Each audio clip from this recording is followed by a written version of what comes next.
তো বন্ধুরা আজকে আবার আনাজ কাটতে বসে গেলাম। আর এইটা আমাদের মাটির ঘরে বসে আছি একতলাতে। তো হচ্ছে কি, আজকে দিদির বাড়ি থেকে দেখো কি কি এসছে, একদম টাটকা টাটকা সবজি। তো চলো তোমাদেরকে দেখাই, তোমরা অনেক বন্ধুরাই চেনো জানো, তবুও আমি একটু দেখাচ্ছি। হ্যাঁ, গাছের টাটকা লঙ্কা, সিম। চলো দেখাচ্ছি কি কি নিয়ে এসছি। দেখো বন্ধুরা, একদম টাটকা গাছ থেকে পেড়ে আনা। দেখেই তো বুঝতে পারছো কতটা সতেজ টাটকা। আর এইটা হচ্ছে সেই খেসারি কড়াই শাক। তো এটা তো শাকটা তো আমি আগের ভিডিওতে তোমাদেরকে দেখিয়েছি এর আগে কি কি দিয়ে রান্না করেছি না করেছি। তো আজকে তোমাদেরকে আমি দেখাবো এই শাক দিয়ে আর একটা রেসিপি হয়, কি করে বানাবে কি করবে সেটা আমি বলে দিচ্ছি। আর দেখো কত ফুল এসে গেছে, এই যে খেসারি কড়াইগুলো এবার ধরবে এই ফুলেতে।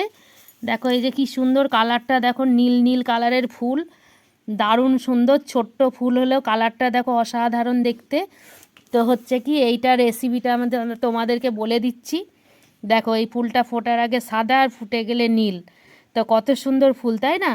তো হচ্ছে কি, এই খেসারির শাকটা এই যে একদম কচি যে এই যে ডোকাটা এইটা কেটে নেবে, এটা যতটা তোমাদের প্রয়োজন দিয়ে অল্প ভালো করে ধুয়ে অল্প জলের মধ্যে এটাকে সেদ্ধ করে নেবে।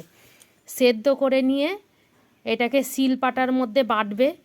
কাঁচা লঙ্কা, একটু রসুন, একটু পেঁয়াজ দিয়ে ভালো করে বেটে নেবে। বেটে আবার কড়াইয়ে একটু কালো জিরে ফোড়ন দেবে, একটা শুকনো লঙ্কা ফোড়ন দেবে, দিয়ে সেই বাটাটা দিয়ে দেবে। তারপরে নেড়ে চেড়ে নামিয়ে নেবে। নুন সামান্য একটু মিষ্টি দিয়ে নামিয়ে নেবে। আর গরম ভাতে জাস্ট জমে যাবে বন্ধুরা। তো এই শাকও এইভাবে খাওয়া যায়, দারুণ লাগে খেতে, অপূর্ব টেস্ট। তো একবার হলো তোমরা বানিয়ে খেয়ে দেখবে, দারুণ লাগে। তো চলো আজকের মতন এইটাই, আবার দেখা হচ্ছে পরবর্তী ভিডিওতে। সবাই ভালো থেকো, টাটা।